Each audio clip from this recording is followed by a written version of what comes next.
ഇടുക്കിയിൽ രാജകുമാരി ഗ്രാമപഞ്ചായത്ത് അംഗമടക്കം 2 പേർ ആര്യറങ്ങൽ ജലാശയത്തിൽ മുങ്ങി മരിച്ച സംഭവത്തിൽ ദുരൂഹത ആരോപിച്ച കുടുംബവും പൊതുപ്രവർത്തകരും രംഗത്ത്.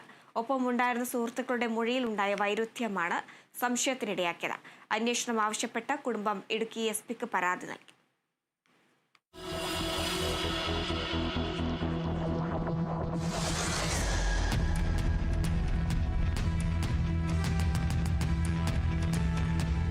കഴിഞ്ഞ 17-ാം തീയതിയാണ് രാജകുമാരി ഗ്രാമപഞ്ചായത്ത് അംഗം ജെയ്സൺ വർഗീസും സുഹൃത്ത് ബിജുവും ആനയിറങ്ങൽ ജലാശയത്തിൽ മുങ്ങി മരിച്ചത്.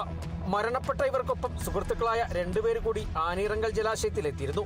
എന്നാൽ സംഭവം നടക്കുമ്പോൾ തങ്ങൾ ഒപ്പമില്ലായിരുന്നുവെന്നും പൂപ്പാറയിൽ തിരികെ എത്തിച്ചതിനു ശേഷം മരണപ്പെട്ട ഇരുവരും ബോഡിനായ്ക്കുന്നൂരിലേക്ക് പോയി എന്നാണ് ഇവർ ആദ്യം പറഞ്ഞിരുന്നത്.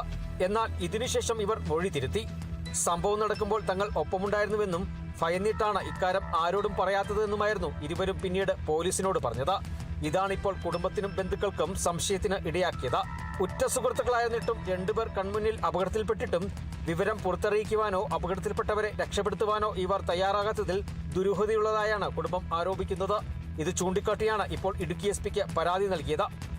ദേഹത്തുണ്ടായിരുന്ന മുറിവുകള് വെള്ളം കുടിച്ചിട്ടില്ല എന്നുള്ള ഡോക്ടറുടെ മൊഴികൾ ഇങ്ങനെയുള്ള അത് വ്യക്തമായിട്ട് പോസ്റ്റ്മോർട്ടം റിപ്പോർട്ടിലേ അറിയത്തുള്ളൂ. എങ്കിൽ പോലും അവരിൽ അറിഞ്ഞതായിട്ടുള്ള കാര്യങ്ങൾ വെച്ചിട്ട് തീർച്ചയായിട്ടും അവർക്ക് ഒരു സ്വാഭാവിക മരണം എന്നുള്ള നിലയിൽ ആണ്. അതിനകത്ത് ഒരാളെ മരണപ്പെട്ടിട്ട് ഇത്രയും നിഗൂഢതയിൽ ഒളിപ്പിക്കാൻ പരുവത്തിന് ഈ ഒരു കേസ് കൊണ്ട് നടന്നതിൽ ഒരു ചെറിയൊരു ദുരൂഹത ആരോപിച്ചുകൊണ്ടാണ് എസ്പിക്ക് പരാതി കൊടുക്കുകയും ചെയ്തിട്ടുള്ളത്. സംഭവം നടന്നതിനു ശേഷം തിരച്ചിലടക്കം ആരോപണ വിധേയരായ ഇരുവരും പങ്കെടുത്തിരുന്നു.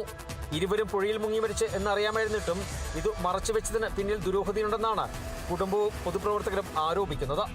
Kerala vision news, Idukki.